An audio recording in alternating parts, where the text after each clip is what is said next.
Hello students, once again welcome to your own YouTube channel Learn English with Pradeep. I am Pradeep Kushwaha.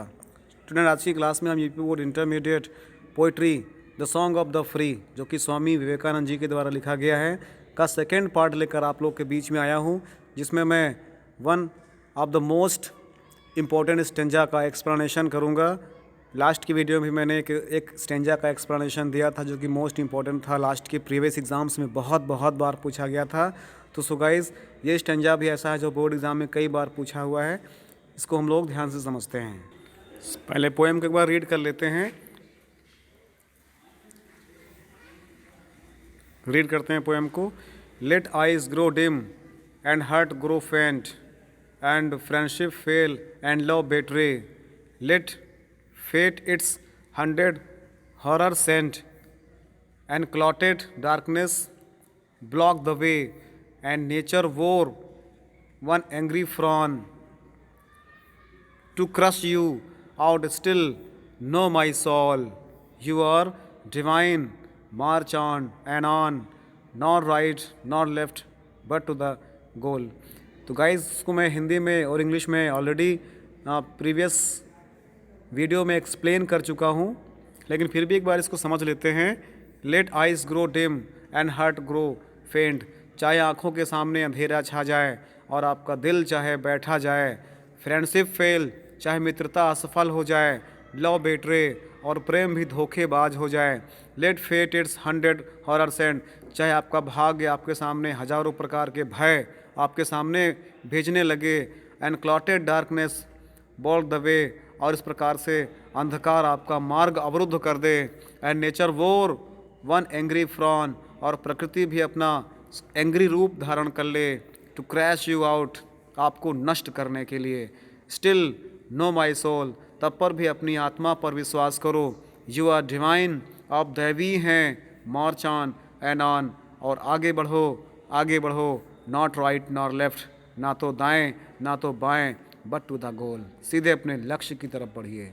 आपको आपके मार्ग में आने वाली हर कठिनाई का सामना करना है, यह विश्वास रखते हुए क्या कि स्टिल नो माई सोल, अपनी आत्मा पर विश्वास करते हुए खुद पर विश्वास करिए, क्योंकि ईश्वर भी आपकी परीक्षा लेता है। आपके अंदर क्या हुनर है आप उसको दिखाइए। सारे हुनर तो ईश्वर ने दिए हैं, लेकिन इसको प्रयोग आपको करना है, और कब इसका प्रयोग करना है यह गुण आपको सीखना है। इसी का नाम तो नॉलेज है, ज्ञान है।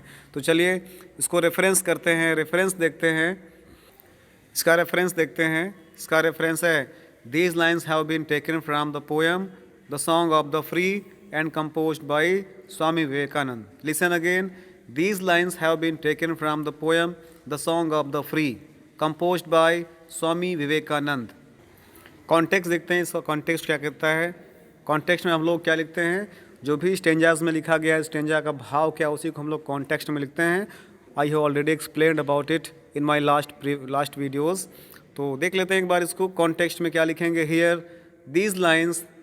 Here in these lines, the poet tells us a great truth about human soul. यहाँ पर इन पंक्तियों में पोएट ने मनुष्य की महान आत्मा की सच्चाई बताई है कि हमारी आत्मा में सच्चाई क्या है, सच्चा चीज़ क्या है, वो उन्होंने बताने का प्रयास किया। इसको समझते हैं, इसका एक्सप्लेनेशन देखते हैं जो कि मोस्ट इंपॉर्टेंट है गाइज। इसको बहुत ध्यान समझना, बोर्ड एग्जाम में 10 मार्क्स का आता है। It is very important stanza. You have to learn, you have to practice it by your own language, your own, and you have to also write it in your fair copy. तो देखते हैं guys, अगर अभी तक आपने मेरा video अन्य videos नहीं देखे हैं जो कि इंग्लिश से रिलेटेड हैं, आपकी क्लास से रिलेटेड हैं, तो आप प्लेलिस्ट में जाकर के उन सभी को देख सकते हैं। और अभी तक आप मेरे चैनल पर नए हैं तो please subscribe the channel so that you may get all the notification of my new videos. पढ़ते हैं इसको, एक्सप्लेन करते हैं। The poet says that all natural calamities may befall upon us. कवि कहते हैं कि चाहे जितनी भी प्राकृतिक आपदाएं आपके ऊपर आ जाएं, आपके ऊपर गिर जाएं, आपको घेर लें, और you may lose eyesight, चाहे आप अपनी आँखों के सामने अंधेरा महसूस करने लगे हों, और heart may become weak, और चाहे आपका हृदय कमज़ोर हो रहा हो। our friends में डेजर्ट अस, चाहे हमारे मित्र हमारा साथ ना दे रहे हों। नेचर में अस टोटली, और चाहे प्रकृति हमें पूर्ण रूप से बर्बाद क्यों ना कर दे, but the poet has full faith in God, लेकिन कवि को ईश्वर पर पूर्ण विश्वास है, और हिज सॉल इज़ डिवाइन, क्योंकि उसका यह मानना है कि उसकी आत्मा दैवी है। हमारे अंतर, हमारे आत्मा में, हमारे हृदय में ईश्वर का वास है। और he ask his soul to reach its goal, और वह अपनी आत्मा से कहता है अपने लक्ष्य तक पहुंचने के लिए, अर्थात वो कहता है कि हमें इस प्रकार की आपदाओं से अपने आप को रोकना नहीं है, संघर्ष करना है और जीत हासिल करनी है। It should not live the right path, यह संघर्ष, यह कठिनाइयाँ, यह प्राकृतिक आपदाएं हमें हमारे सही रास्ते पर चलने से हमको नहीं रोक सकती हैं, और हमें अंत तक लड़ते रहना है, और एक दिन अगर ईश्वर ने चाहा तो जीत निश्चित रूप से हमारी ही होगी। तो यहाँ पर कवि ने क्या कहना चाहा है? यहाँ कवि कहते हैं कि चाहे आपके सामने प्राकृतिक आपदाएं आपको घेर लें, चाहे आपकी आंखों के सामने अंधेरा छा जाए, आपका हृदय भी कमज़ोर हो जाए, चाहे फ्रेंड भी आपका साथ ना दें, चाहे प्रकृति आपके सामने आपको नष्ट करने के लिए पूर्ण रूप से खड़ी हो जाए, लेकिन पोएट को ईश्वर पर पूर्ण विश्वास है। और क्या है? उनकी आत्मा दैवी है। उनका कहना है कि मेरी आत्मा दैवी है, देवी की आत्मा है, अर्थात मेरे अंदर ईश्वर का वास है। और वो अपने आत्मा से कहते हैं कि आप आगे बढ़ो, आगे बढ़ो, और ये सब घटनाएं मुझे सही मार्ग से मुझे रोक नहीं सकती हैं। इसका नोट एक बार देख लेते हैं। नोट में क्या लिखा हुआ है? This is the last line of the poem. देख लेते हैं इसको। Human soul is divine in character, मनुष्य की आत्मा चरित्र से दैवी है। इट ऑलवेज एस्पायर्स अस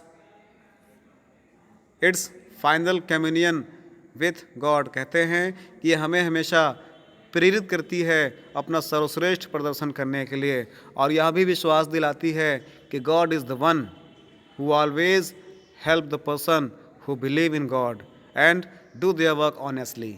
जो व्यक्ति ईमानदारी से काम करते हैं, ईश्वर उनकी मदद करते हैं। It is also called in English God helps those who helps themselves. ईश्वर उन्हीं की मदद करते हैं जो खुद की मदद करते हैं। इसलिए आप अपने अंदर विश्वास रखिए, यह ज्ञान रखिए कि ईश्वर सबकी मदद करते हैं, and definitely he will also help me. So just go on and go on. So guys, thanks for watching the video. जय हिंद, वंदे मातरम।